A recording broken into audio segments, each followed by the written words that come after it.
man, bring back play. I just think, man, keep that alive, like keep that play and diverse movement alive. I do think kids really, partly because of the loss of PE and the style of PE, have lost a lot of fundamental movement skills. So a lot of those basic skills like throwing, catching, a little bit of agility, motor control, those aren't really being taught anymore. And it doesn't need to be sports. I think we need to teach kids that when they move, they feel better, even if it's just walking. Because I think if you feel better in your body, you're going to be more likely to want to try a sport. But man, I mean, we couldn't be bigger fans. And, I think even conversations like this, just to try to make sure people realize like kids are dropping out of sports. They're becoming more and more sedentary, and health and movement are so connected. If you want to give your kid the gift of health, you've got to be intentional about it. In our philosophy, the way we've managed that is that, again, movement is not an option in our household. You can't choose to be a couch potato in our house. That's not a choice. But how you want to move is your choice. It is difficult to pull kids' attention away from sedentary activities around technology. I'm not unrealistic. I'm in it. It is a challenge. If we look at Gen Alphas being digital natives, do you think that a heavily focused like tech approach with screens and things is what we need to be doing to get them to move more? Like, how should we be judiciously approaching how we apply technology to get them involved? But I don't know. I mean, to answer your actual question,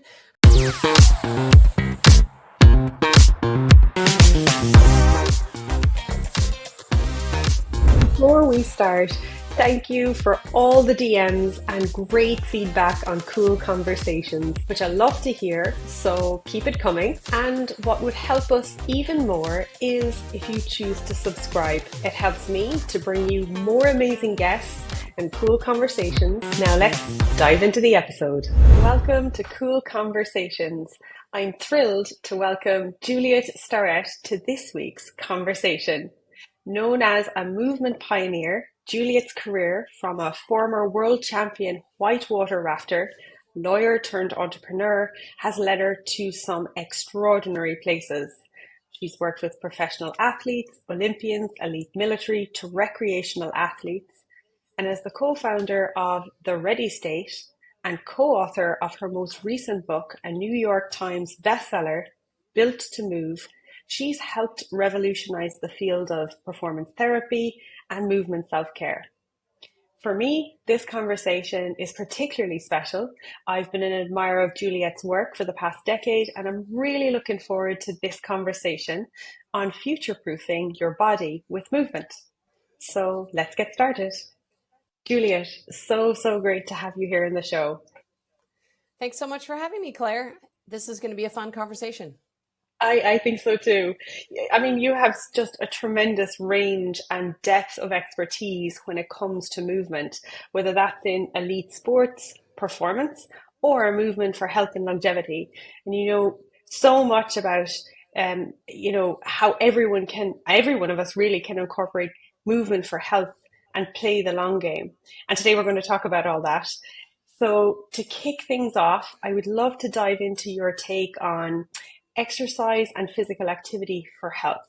When most people hear that, they think of 30, 60 minutes gym session, but you have a different stance on this incredibly important health behavior. Sure. I think maybe what you're referring to is my frustration at realizing that we have trained everybody to think that exercise means strapping on your shoes and putting on your outfit and going to a formal place like a gym or a exercise class and checking that box of exercise. And I think what's difficult about that is many of us have busy time crunched lives, or we're budget crunched, and we find that amid raising kids and trying to get our work done and doing all the things that are required of us as a human, we often don't actually have that hour and a half or 2 hour block to fit in this idea of going to the gym.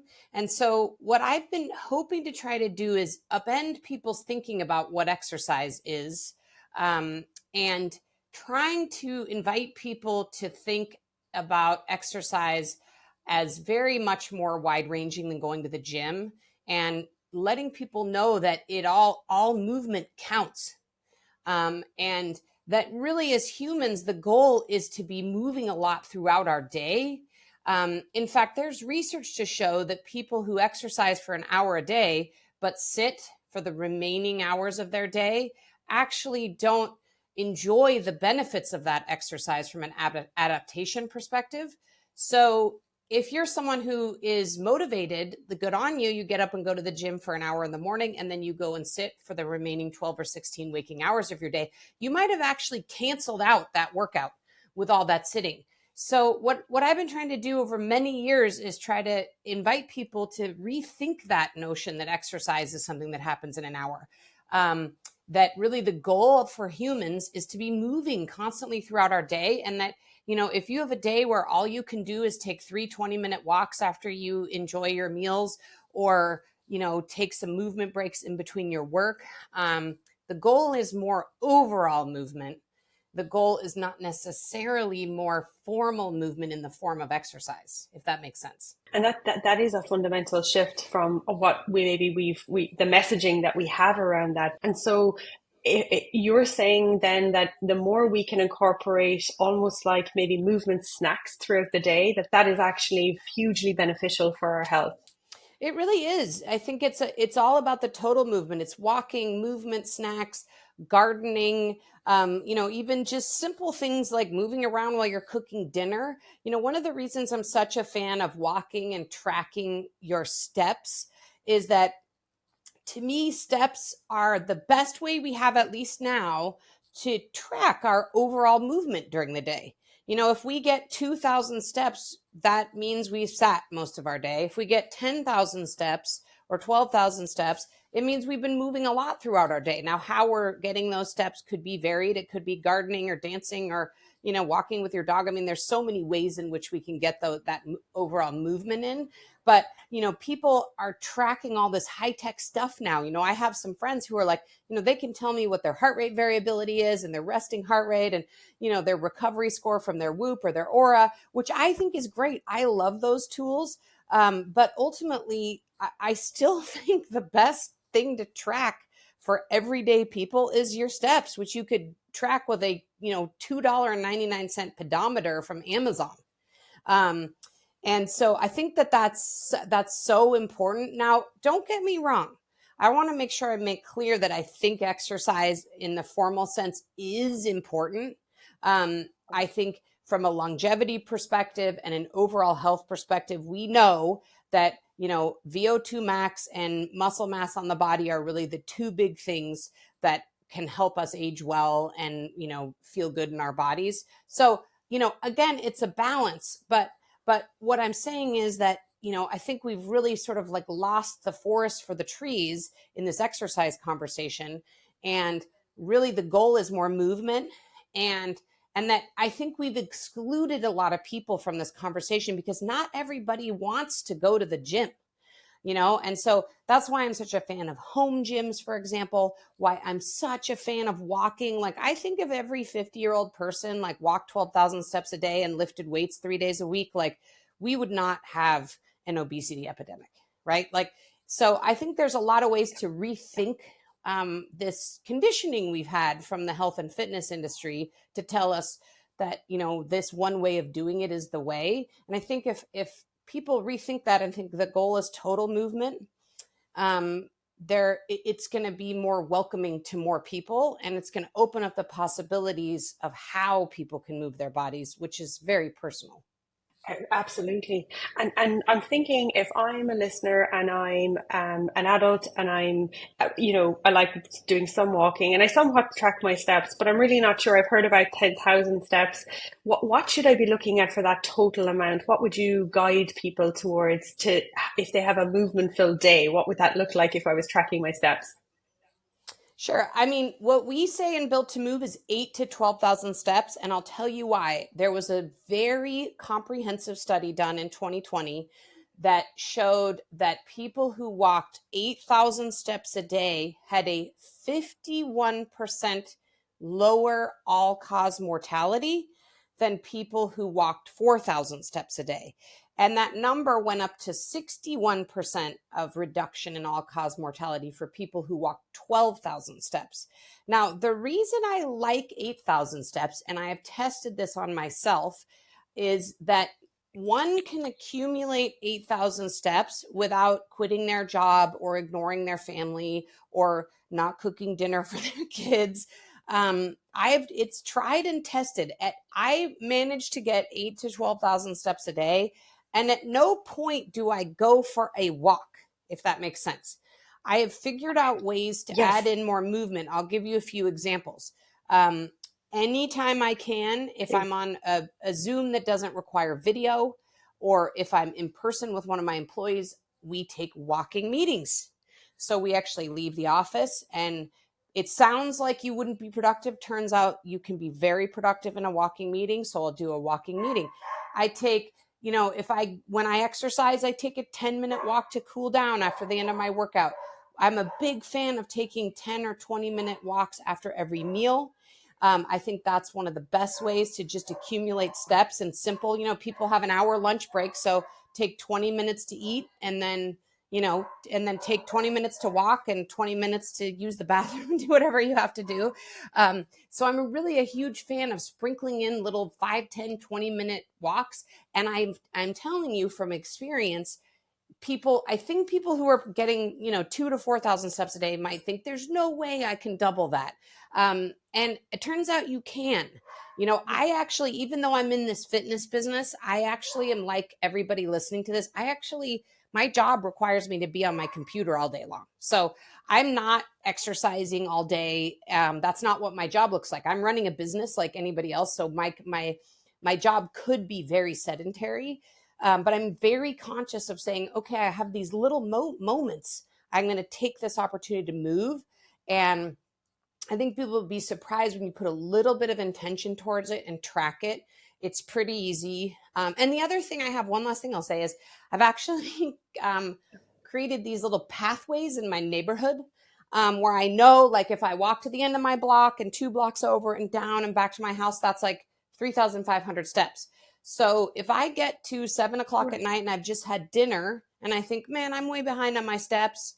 But guess what? If I just do this little loop, I just go outside and walk this little loop, and I do it rain or shine, by the way. If I walk this little loop, I can add on this extra 3,500 steps. So I've created this little mental database in my own neighborhood of little things I can walk to just accumulate more movement. And that seems like a really smart way to reduce the barriers when that decision comes. Should I go for a walk? Should I not? Or I'm a bit tired. The fact that you already know and you're tracking it is just that little bit easier, reducing the barrier. I can do this. I can go, and I almost want to get that extra 3,000 steps. That's a great idea. I think also, if I might, I think, we all have these periods in our days where we feel exhausted.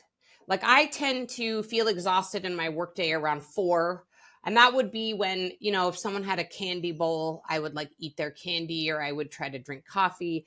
Sometimes after a long day, I've cooked dinner, done the dishes, I feel really tired. Then my instinct is to lay on my couch and watch Netflix, which I still love and I'm a fan of doing. But I often find that if I just like push myself a little bit and just say, hey, I don't feel like it, but I'm going to go take that 20-minute post dinner walk.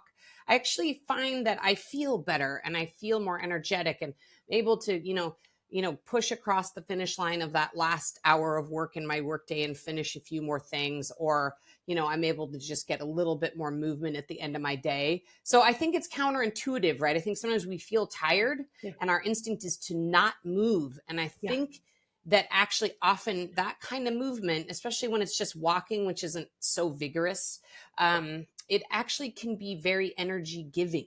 That makes it so accessible, and as you alluded to, the feeling of it, the feeling of feeling good, and I think that's something we all want to feel more of in our days.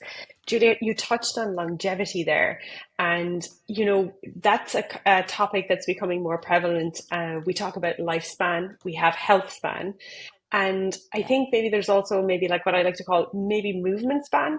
Like movement span being a concept that really about our movement profile as we age. So, like, the key elements might be understanding that our movement capabilities and our capacities begins really early as kids and babies, really, where we're laying the foundation to be able to move well.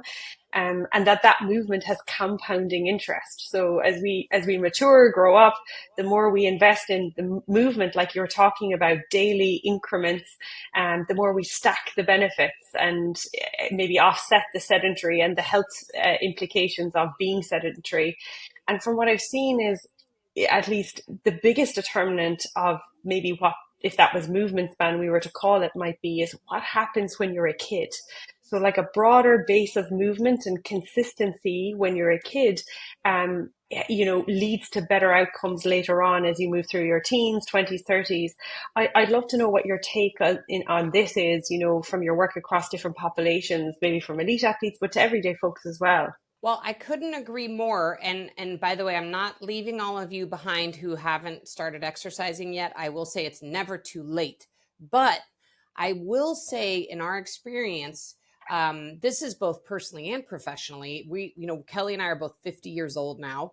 That we see that people who did a movement or a sport as young people have tended to be able to keep the habit of moving and exercising alive throughout their adulthood in ways that people who didn't have a movement practice as kids are struggling.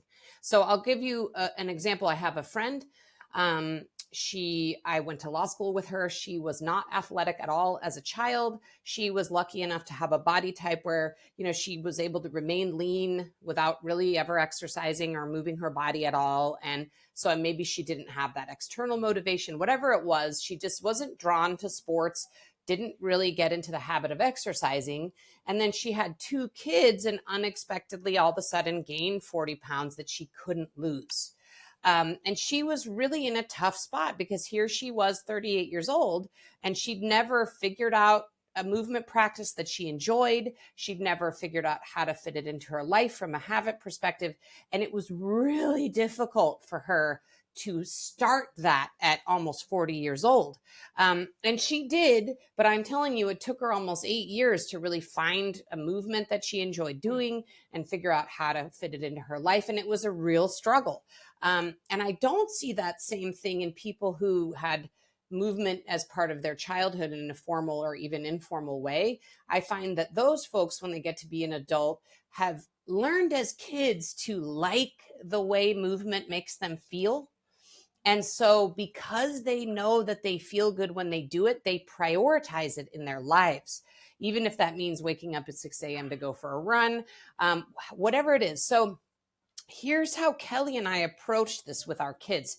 And I'll make another quick observation that I've seen about parents. And that is that we've seen in our community that parents seem to divide their kids at some point into 2 categories. They're like, my kid is a creative or my kid is an athlete. Or for the people whose kids aren't athletes, they say, oh, well, my kid just doesn't really like sports, or my kid didn't. And I get that. Sports is not, especially team sports, is not for every kid. But what I will say is, it doesn't really matter what your hobbies are. If you have a kid who likes to play the guitar and be in a band, unfortunately, they're still a human being and they still have to figure out a way to move their bodies. But the thing that I think as parents is that one of the best gifts we can give our kids is helping them discover ways that to move their body that they enjoy. So what Kelly and I did with our kids is we said, hey, in our household, movement is not a choice. So you can't choose to be a couch potato in our house. That's not a choice. But how you want to move is your choice. And man, we facilitate, and we said, we will help you. We will drive you. We will sign you up for lessons. Whatever you want to do and try and experiment with, like, we will support. Sky's the limit. Like, whatever that is. So our kids did ballet and gymnastics, and they tried dance. They did karate and mixed martial arts. My older daughter played volleyball. Like, we ski. Like, we basically said, look, in terms of, in our family, to move or not to move was not a choice for them. That's not a choice. And it's Right. our kids have turned out to be fairly athletic, but even if our kids had decided that they wanted to focus their attention on the arts or playing the guitar or whatever, which we 100% would have supported, they still would have needed to move their body. And I really believe that there's a form of movement for everyone that everyone can enjoy. And it's Yes. just a matter of experimenting until you discover what the way in which moving your body brings you joy. Like whether that's hiking or Zumba or sitting on your Peloton or doing martial arts or playing a team sport. I mean, really, there are so many ways to move our bodies. And I really believe there's something for everyone. And I believe one of the best gifts we can give our kids is helping them discover how they enjoy moving their bodies so that when we send them off into adulthood, they have that in their back pocket. And I really love your idea of focusing on movement, whether that's right from walking, whether it involves being active in Zumba, because it somewhat divorces us from the conversation of just sports being movement, and you come from the world of sport, elite sports as a world champion and decades of working with elite athletes. And so I'm curious then what you think about this idea of while all sport is movement, not all movement then needs to be sport. No, and I really think based on personality type and style and interest level, team sports and even competitive sports are not for everybody. I really believe that.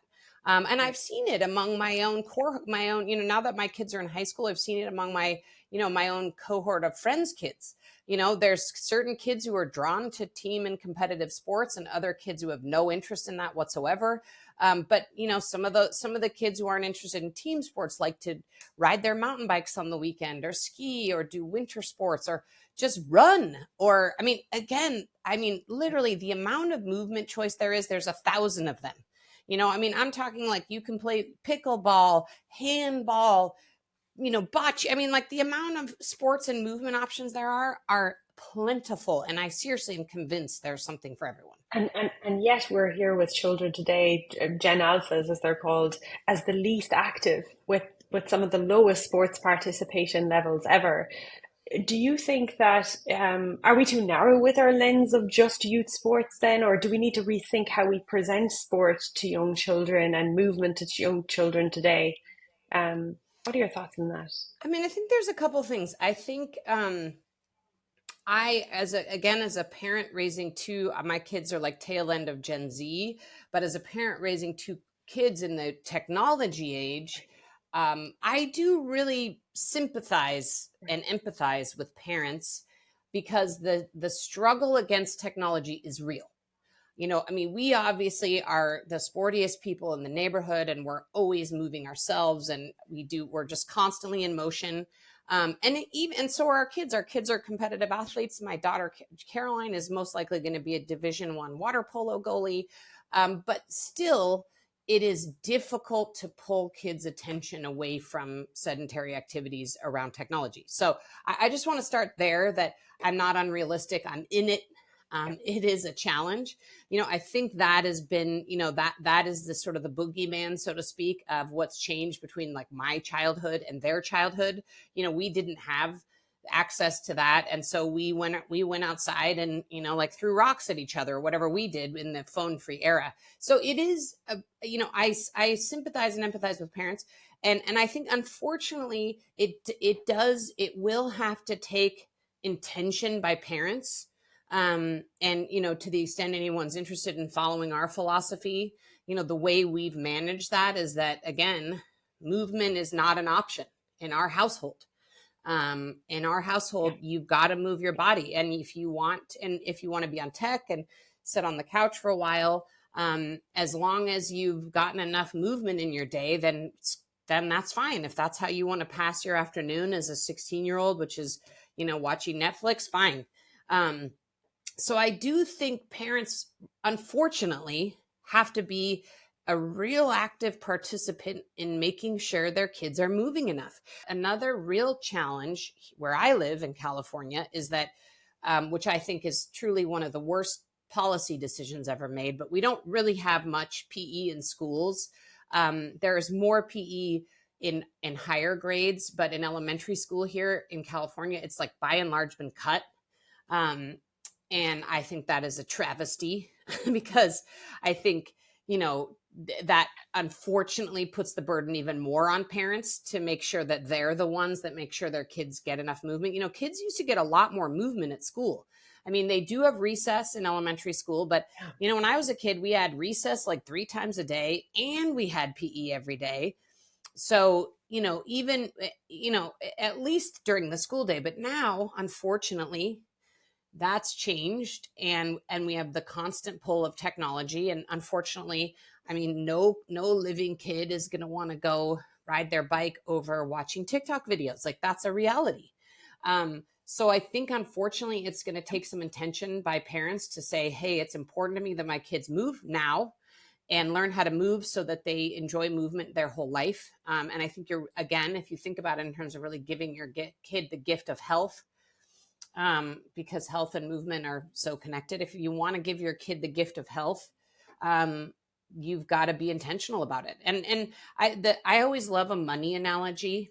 And I think to myself, like, if any parent on earth could give their kid like a savings account with $50,000 on it that they knew would grow to be $1 million by the time their kid retired, we would do that. What parent wouldn't do that? I'm not saying every parent can do that, but I'm saying any parent, if you put $5,000 in an IRA, and it sits there until your kid is 60 years old, it could be $500,000 or $1 million.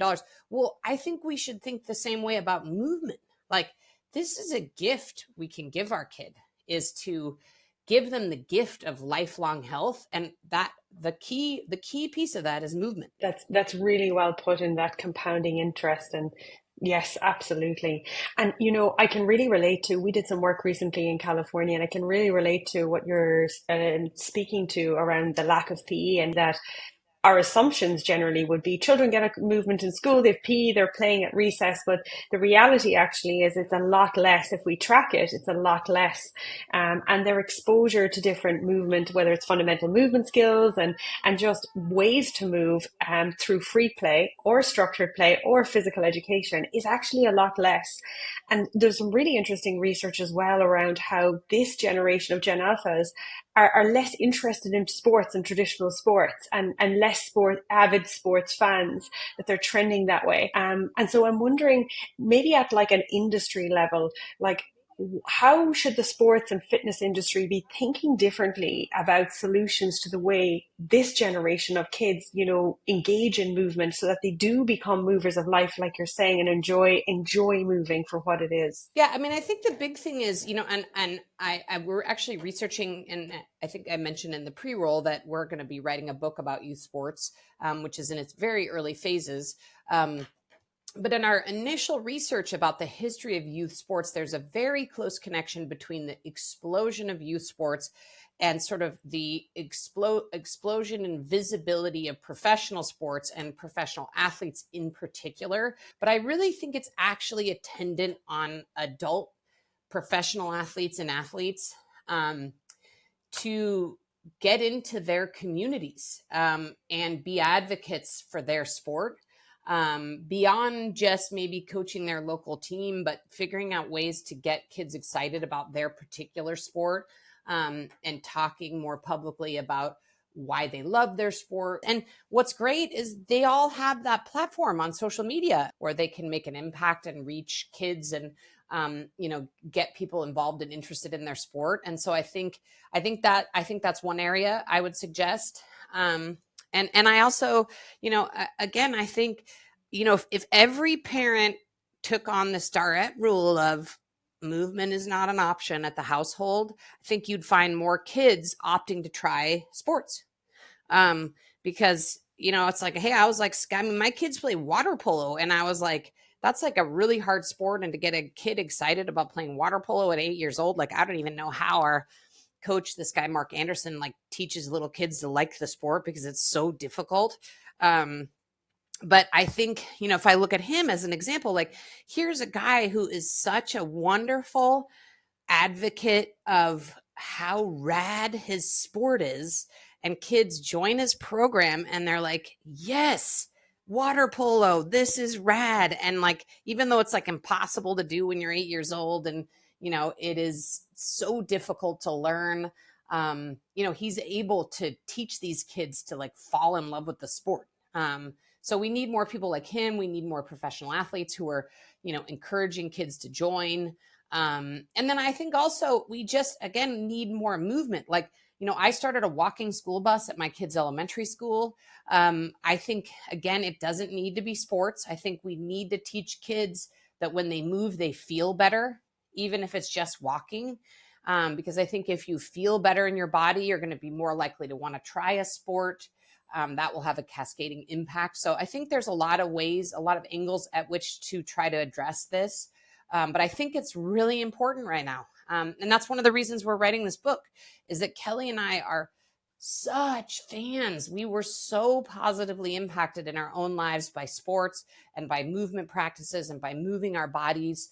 And we really are true believers in not just the physical gifts you get from sport, but also all of the life skills, the communication, the resilience, the executive function. I mean, there's a long list of life skills that I think kids learn by participating in, martial arts or team sports or you name it. And so we're such fans of it. And that part of the reason we're writing this book now is that it's basically a guide for parents to say, hey, sports are amazing. And we want you to want to put your kids into sports and encourage them to continue to be in sports. But we see a lot of the pitfalls, and we want to try to help parents figure out how to navigate youth sports in a way that works for their family and works for their kid, so their kid doesn't burn out. And, there's a variety of things. But man, I mean, we couldn't be bigger fans. And, I think even conversations like this, just to try to make sure people realize, like, kids are dropping out of sports. They're becoming more and more sedentary. And just, I mean, even if two parents listening to this kind of have a light bulb moment and think, man, I'm not requiring movement in my household and I need to start, like, that already is changing the game. Absolutely. When you look at, let's say, changing behaviors at maybe at the family level, I'm thinking about the parents that you talked about who have those children who are more inclined to sit on the couch and they say they're not interested in sports. A lot of your work is around behavior change, and that behavior change is hard. Um, I recall in your book, in the earlier part of your book, you have an example of a test, if you like, getting up from the ground. Is that something that's useful in applying for parents to understand where their kids are at movement? And then is there maybe an application of the lessons that you've learned with high performers of how we can help our kids adopt more behaviors, as well as making it mandatory? Yeah, I mean, the sit and rise test and all the tests in our book, Built to Move, are total. Like, one of the reasons we think they're fun is that they can pretty much all be done at home, like on your living room floor or around the house. And we've heard, thousands of stories of people saying, oh my God, like, this is the first time I've been able to beat my kid in anything. Like, I could do the sit and rise test and they couldn't. So, families have made it a competitive sport. And so it's totally appropriate. And I think, for a parent that might be worried about, their kids' like movement development, which is actually a problem, right? A lot of kids aren't developing their sort of movement capacities in normal ways because of all this sedentariness. Yeah, I mean, the tests and Built to Move would be a great way to start. And the nice thing about them is they're fun, and they're, so you can actually get a kid engaged in it and you can make it a competitive sport. So yeah, I would say that. And then I think the other thing that, there's a couple other things Kelly and I have tried to do as parents that I think, some people might be able to adopt in our life. Is the first is, we try to be parents who model behavior. We think, we want to like do rather than say. And so, our kids see us prioritizing movement and prioritizing moving our bodies and eating vegetables. And our kids see that that's a priority for us. So I think that's also just important. I think by osmosis, they see that this is something that we do as a matter of course. It's one of the reasons why I'm such a fan of having the home gym, because If you go in the car and drive off to your workout class, your kid, it's like this sort of, they're separate from them, right? But if you're in the gym and they're coming home from school and you're doing your workout in the garage or at night after dinner or whatever, they're seeing that you've prioritized this. I think that really helps a lot. I think that that's motivating for kids, even if it's not motivating now when they're like teenagers. They know they're absorbing it, and they're more likely to figure out how to move in their own lives. And then the other thing we've tried to do is, man, bring back play. If you look around our house, we have like a balance board in our living room and all these like balance tools all over our house. And so if you watch like any kid who comes in our house, they immediately like walk in our kitchen and without a second thought, they're like balancing on the balance board. And then, in our garage, we have like frisbees and balls. And, we have like, even though we have a small house, my husband has this weird like archery setup in this little corner of our house. And we have a slack line in the backyard. And so, we've just always had like play toys around, and we don't just assume that playing is for kids. Like, we go out in front of our house and throw the frisbee sometimes, and we have skateboards in the garage and we try to ride them, even though it's like very perilous when you're 50 years old to try to skateboard.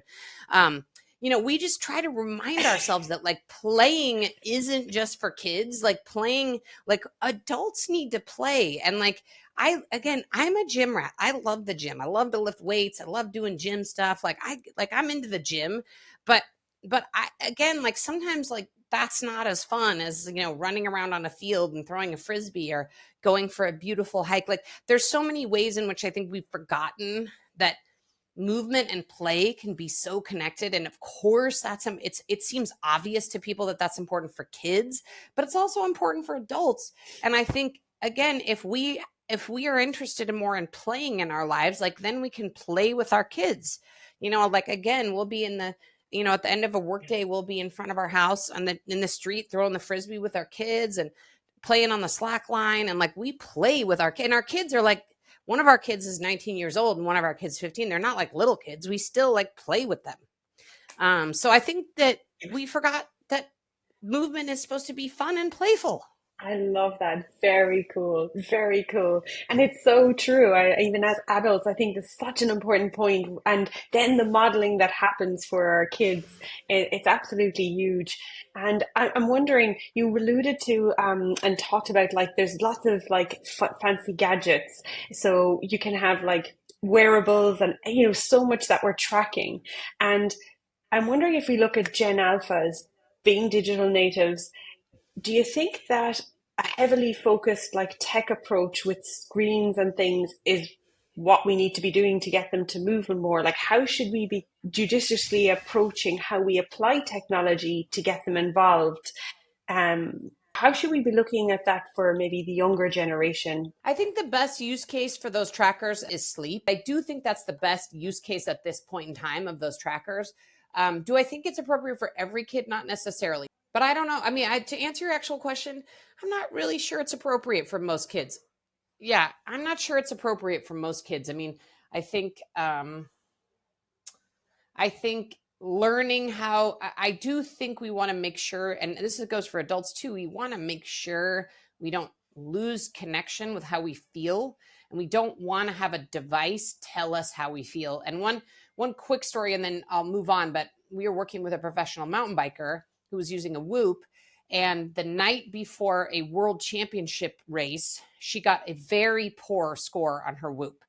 And in her mind, she said, you know what, this feels incorrect to me. I actually feel really good. I feel prepared. I feel well rested. And then she went on that day to win a world championship, even with a very poor score. So she had the mental fortitude to be able to say, you know what, I'm going to let my feelings, how I feel in my body, override this probably not totally accurate piece of data on my wrist, and I'm going to go slay and win a world championship.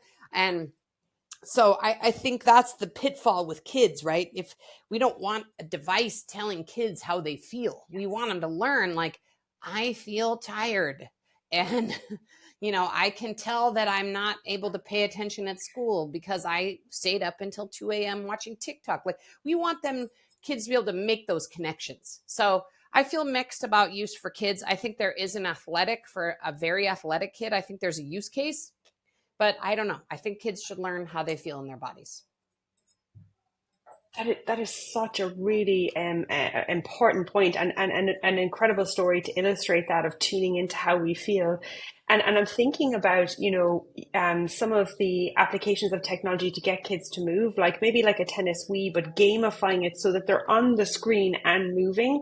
And I think your point there is that there's a disconnect between how it makes them feel, which you've talked about at the start as a key driver of kids moving. And it's actually the key thing that we found with Cool Play is it makes me feel good. They can identify that. And if the application of technology is too much and there's too much screen engagement, it disconnects them from that in-body experience of movement. I mean, I think that there is potentially an application. I know with the the Facebook headsets, the Meta, I forget what those things are, the goggles. I know that there's some, fitness Yes, the programs, VR sets, movement yes. programs in there. I think maybe the jury's out. I often think, we need to sort of have a good, better, best mentality. I think that in terms of training, right? Like obviously, if we're doing best case scenario training, like we keep an eye on our VO2 max and we're, doing 3 days a week of strength training and we're walking this and whatever, right? That's best. Well, most people don't need best, right? Most people need good or better or good. So I would say that I would put the technology app-driven movement as good. When we talk about youth sports, especially, sports specialization is a really hot topic. And kids and parents are often bombarded with the message, of being all in one sport at an early age, maybe even as young as 6, and it's the only pathway to athletic stardom. And the research is unequivocal that this put kids at risk of burnout, psychological stress, injury rates.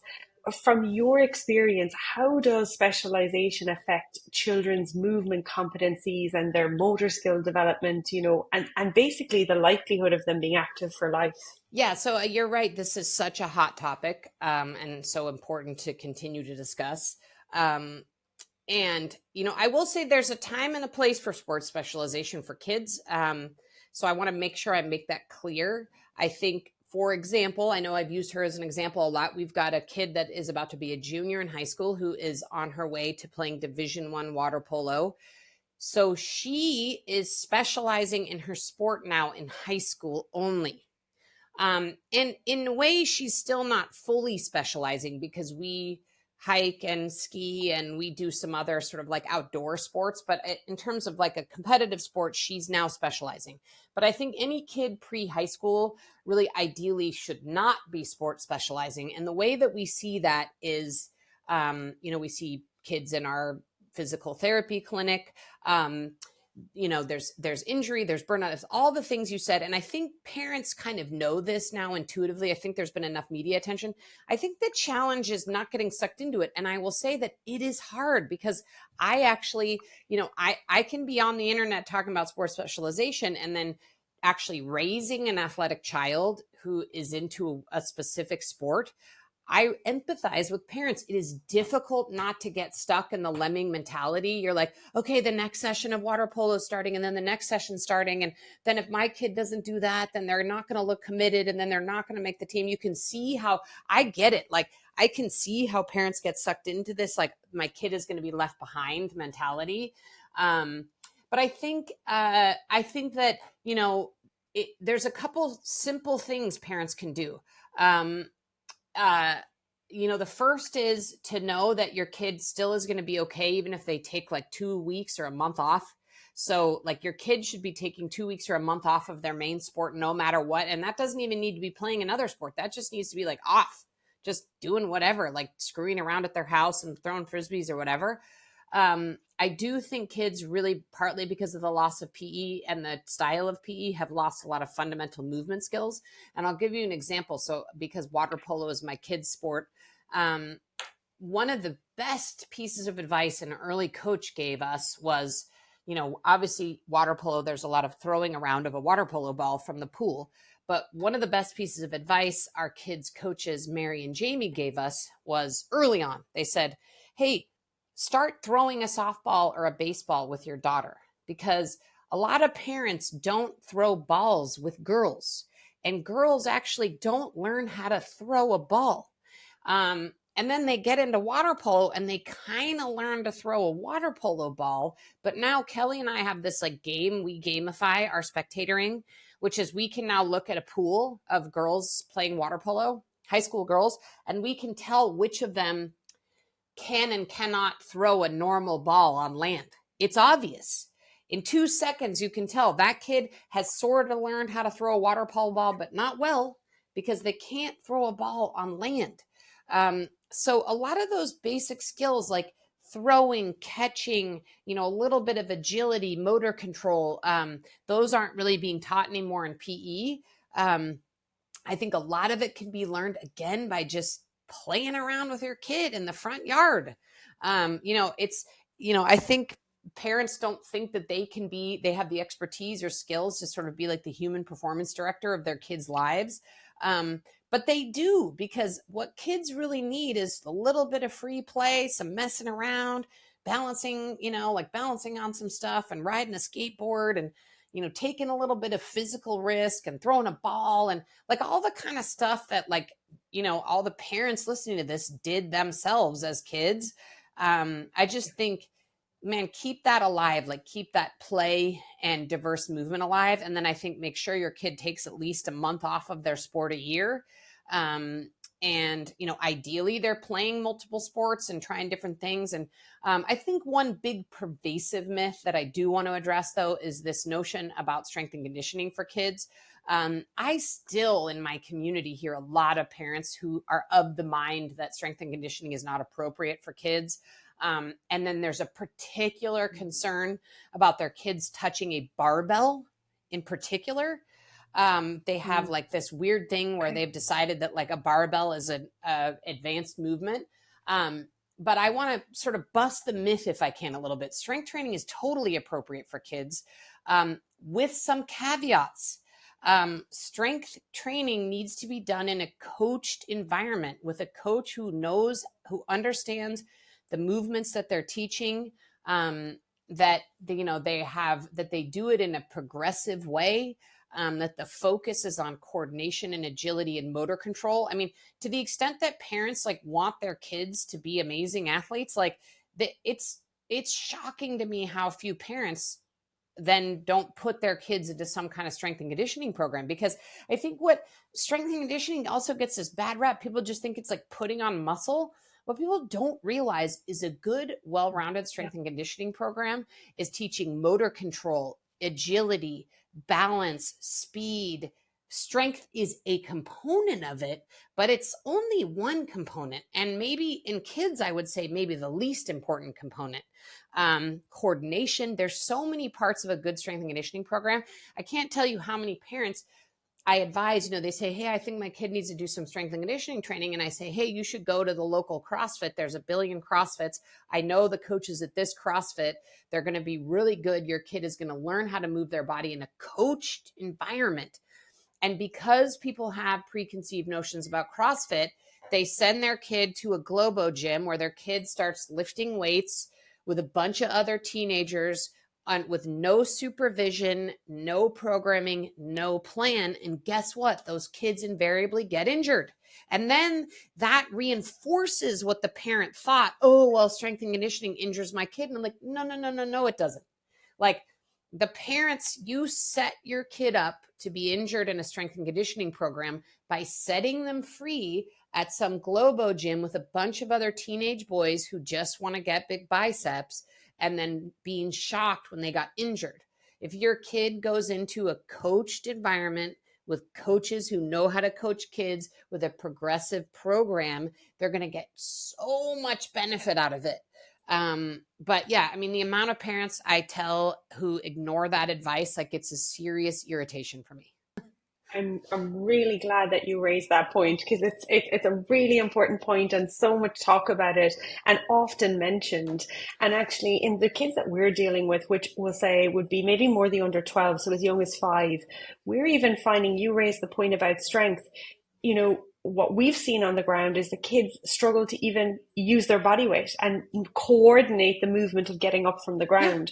So we're seeing these, as you talked about, fundamental movement skills. Kids are struggling with them a lot more and a lot earlier. And it's becoming even more important, that component of strength, fundamental movement skills, physical literacy, and developing these capacities in lots of different ways. Yeah, I mean, they're Brilliant. the kids in 60s, 70s, and 80s weren't doing formal programs. They were just messing around, playing baseball in the street and running around and climbing trees and jumping on some sketchy trampoline and that. I mean, we were like the generation that was completely unsupervised, right? Like nobody was even like addressing us, right? Like we were just completely free urchins out there, but we learned movement literacy totally informally just by messing around.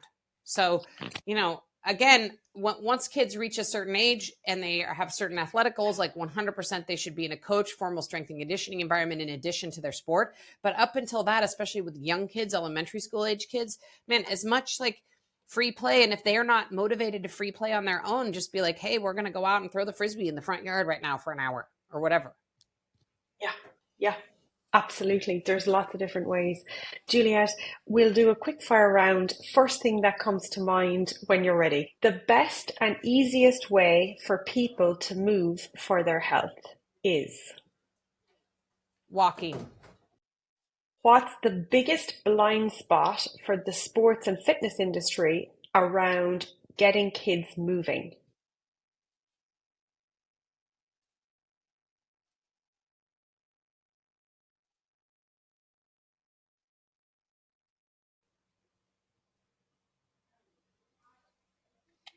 To create future fans of movement, the sports industry should pay attention to?